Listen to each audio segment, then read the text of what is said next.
ಬೆಂಗಳೂರಿನ ಪಶು ವೈದ್ಯಕೀಯ ವಿಶ್ವವಿದ್ಯಾಲಯದಲ್ಲಿ ಆಯೋಜಿಸಿರುವ 2 ದಿನಗಳ ರಾಷ್ಟ್ರೀಯ ಸಮ್ಮೇಳನಕ್ಕೆ ಪಶು ಸಂಗೋಪನೆ ಮತ್ತು ರೇಷ್ಮೆ ಸಚಿವ ಕೆ ವೆಂಕಟೇಶ್ ಇಂದು ಚಾಲನೆ ನೀಡಿದರು. ದೆಹಲಿ ಕೃಷಿ ಭವನದ ಮಹಾನಿರ್ದೇಶಕ ರಾಘವೇಂದ್ರ ಭಟ್, ಪಶು ವೈದ್ಯಕೀಯ ಕಾಲೇಜಿನ ಡೀನ್ ಡಾ ಎನ್ಕೆ ಶಿವಕುಮಾರ್ ಗೌಡ, ಪಶು ವೈದ್ಯಕೀಯ ಕಾಲೇಜಿನ ಕುಲಸಚಿವ ಪಿಟಿ ರಮೇಶ್, ಕರ್ನಾಟಕ ಪಶು ವೈದ್ಯಕೀಯ ಮಂಡಳಿ ಅಧ್ಯಕ್ಷ ಡಾ ಎಚ್ಸಿ ಇಂದ್ರೇಶ್ ಸೇರಿದಂತೆ ಮತ್ತಿತರರು ಉಪಸ್ಥಿತರಿದ್ದರು. In this newsletter, another board member.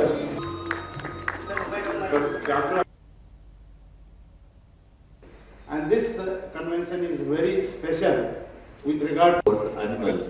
Besides rich academic. ದೂರದರ್ಶನದೊಂದಿಗೆ ಸಚಿವ ಕೆ ವೆಂಕಟೇಶ್ ಸಮ್ಮೇಳನದಲ್ಲಿ ಹಲವು ತಂತ್ರಜ್ಞರು ನೀಡುವ ಸಲಹೆ ಮತ್ತು ಸೂಚನೆಗಳನ್ನು ಸರ್ಕಾರ ಪರಿಗಣಿಸಲಿದೆ. ಬೆಂಗಳೂರಿನಲ್ಲಿ ಸಮ್ಮೇಳನ ಆಯೋಜಿಸಿರುವುದು ಸಂತಸದ ವಿಚಾರ ಎಂದರು. ಭಾಳ ಒಳ್ಳೆಯ ಕಾರ್ಯಕ್ರಮ, ಎಲ್ಲ ರೀತಿಯ ಸಹಕಾರಕ್ಕೆ ಇದು ಭಾಳ ಅನುಕೂಲ ಆಗುತ್ತೆ. ಆ ಕಾರಣದ ಇಂಥ ಕಾರ್ಯಕ್ರಮ ಬೆಂಗಳೂರಿನಲ್ಲಿ ಆಯೋಜಿಸಿರ್ತಕ್ಕಂಥದ್ದು ಭಾಳ ಖುಷಿ ತರ್ತಕ್ಕಂಥ ವಿಚಾರ. ಬಂದಿರತಕ್ಕಂಥ ಎಲ್ಲ ಅತಿಥಿಗಳು ಇಲ್ಲಿ ಇವತ್ತು ಭಾಗವಹಿಸಿ ಅವರ ಅಭಿಪ್ರಾಯಗಳನ್ನು ಸಲಹೆಗಳನ್ನು ಕೊಡ್ತಾರೆ. ಹಾಗಾಗಿ ಇದು ಉತ್ತಮವಾಗಿ ಬರಲಿ ಅಂತೇಳಿ ನಾನು ಆಸೆ.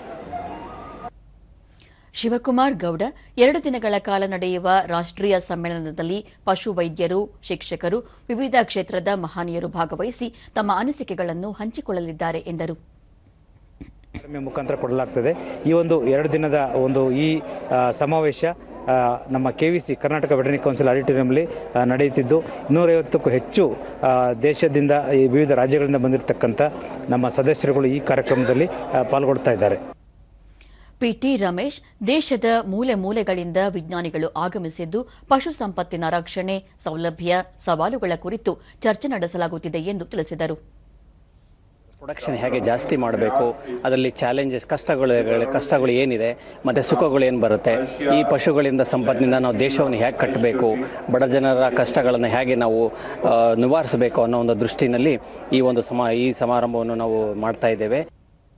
ಡಾ ಎಚ್ಸಿ ಇಂದ್ರೇಶ್, 250ಕ್ಕೂ ಹೆಚ್ಚು ಪ್ರತಿನಿಧಿಗಳು, 45 ತಜ್ಞರು ಈ ಸಮಾವೇಶದಲ್ಲಿ ಭಾಗವಹಿಸಿದ್ದು 5 ವಿಭಾಗಗಳಾಗಿ ಮಾಡಿ ಚರ್ಚೆ ನಡೆಸಲಾಗುತ್ತಿದೆ. 10 ಕಂಪನಿಗಳ ಮಳಿಗೆಗಳಲ್ಲಿ ಮಾಹಿತಿ ದೊರೆಯುವುದು ಎಂದು ತಿಳಿಸಿದರು. Dog related and livestock related and wildlife related.